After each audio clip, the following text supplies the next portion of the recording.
ces armes-là, le devenir de ces armes-là peut poser de sérieux problèmes. C'est exactement le même scénario qui s'est passé au Mali, dès lors que Kadhafi est tombé et que les armes ont pu quitter un champ de bataille pour se retrouver au nord du Mali, avec bien entendu l'implication de l'AQMI, Al-Qaïda au Maghreb islamique. Nous connaissons aujourd'hui les problèmes auxquels le Mali est aujourd'hui confronté. Mais cette situation est dangereuse pour le Sénégal. Donc la situation est dangereuse pour le Sénégal parce que si les armes tombaient entre les mains d'adversaires du Sénégal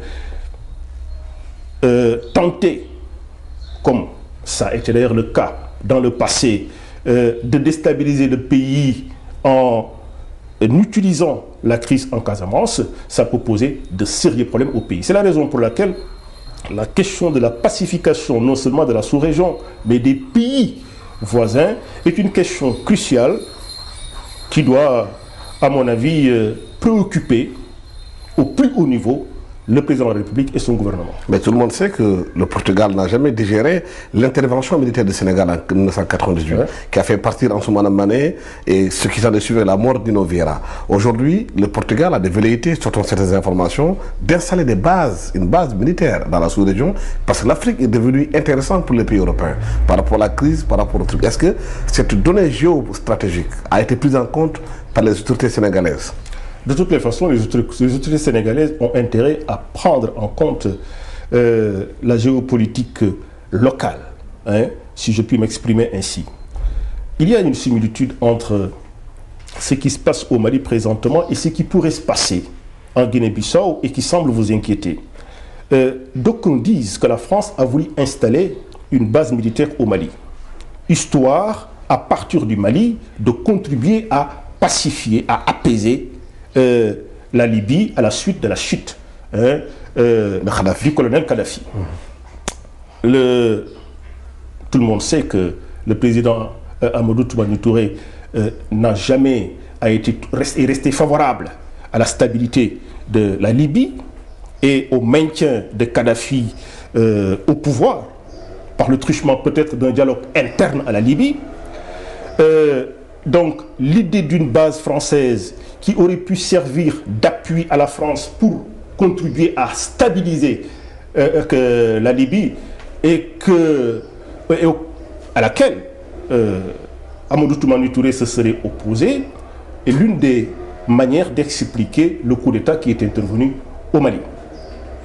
Donc c'est la raison pour laquelle je parle de similitude dès lors que le Portugal serait tenté également d'asseoir en Guinée-Bissau une base militaire. Bonjour les dégâts, ce sont des sources d'instabilité et ces sources d'instabilité portent atteinte incontestablement au jeu démocratique, à l'ordre constitutionnel rompu aussi bien au Mali qu'en Guinée-Bissau pour des raisons tout à fait comparables. La situation au Mali aujourd'hui, avec un coup d'État où les militaires pratiquement refusent de partir, ils partent tout en restant. La situation en Guinée-Bissau où le coup d'État est pratiquement consommé à une instabilité. La Gambie où le Sénégal ne peut pas trop compter sur les déclarations du Yaya, on a vu ce qui s'est passé depuis lors. En Mauritanie, un militaire est là-bas où les Sénégalais ont des difficultés avec eux depuis l'arrivée de Macky Sall au pouvoir aussi. Est-ce que le Sénégal aujourd'hui peut jouer un rôle important dans la sous-région sur le plan diplomatique, surtout avec l'élection de Macky Sall qui a quand même eu 65% des suffrages des Sénégalais? Il ne fait aucun doute que le Sénégal, comme par le passé, doit jouer un véritable leadership dans cette région-là. Un véritable leadership vis-à-vis de tous ses voisins.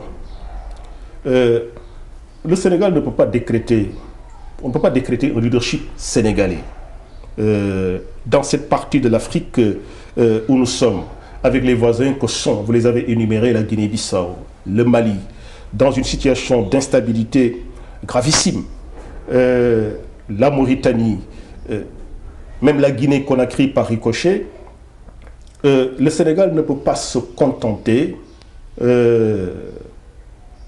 pour être venu de loin.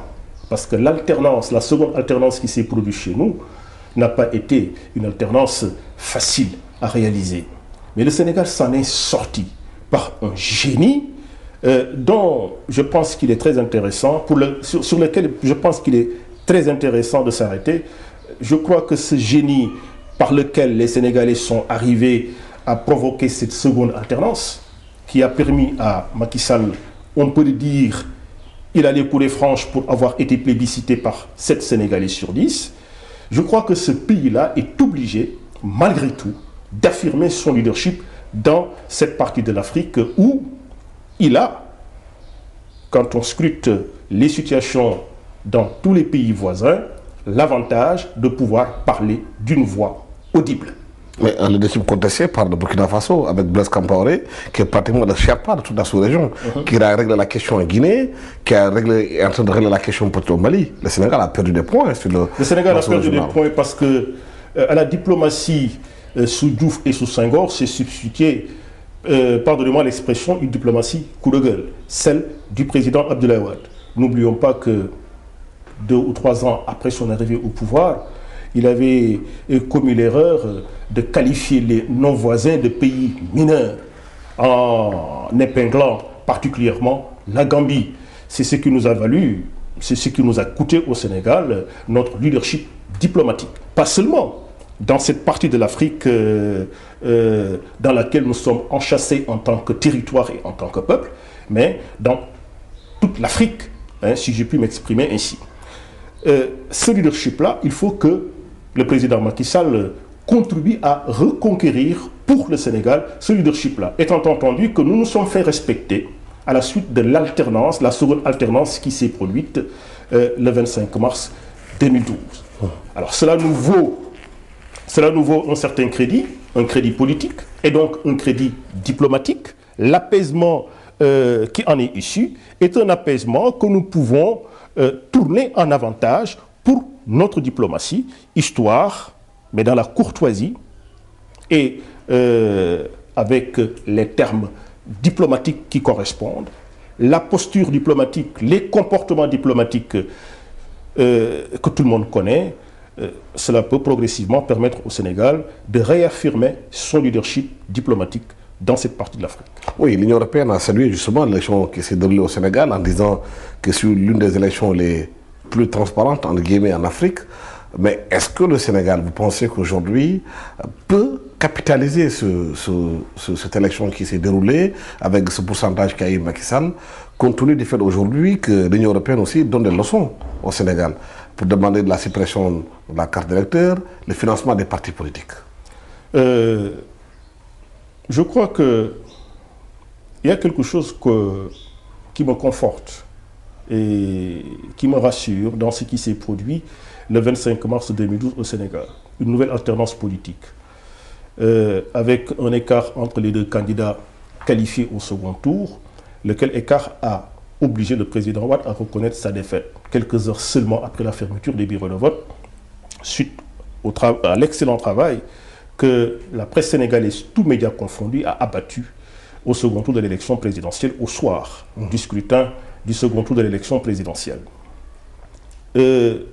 En quoi ça me réjouit? Cela ne me réjouit pas simplement parce que j'étais de celles et de ceux qui souhaitaient au président Wade une défaite, parce que pour nous, il était hors de question qu'il rempile et qu'il exerce un troisième mandat dès lors que nous estimions que la Constitution le lui interdisait.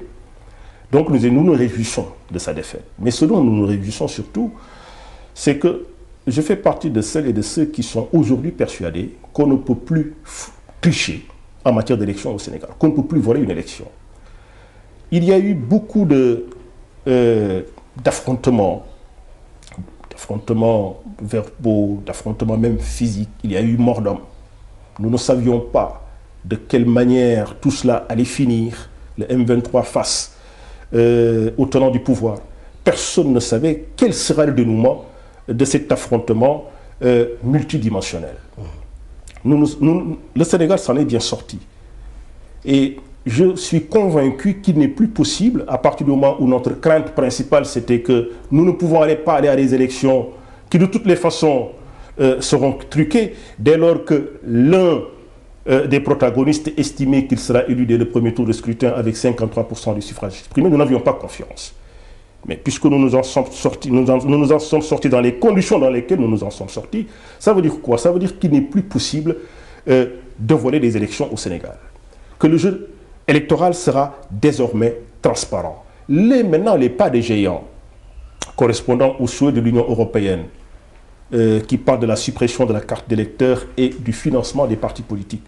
Ça, c'est des sauts qualitatifs supplémentaires à faire. Ça veut dire quoi? Ça veut dire qu'il faut que nous passions d'une démocratie électorale qui peut être considérée comme une démocratie de confrontation des hommes à une démocratie apaisée.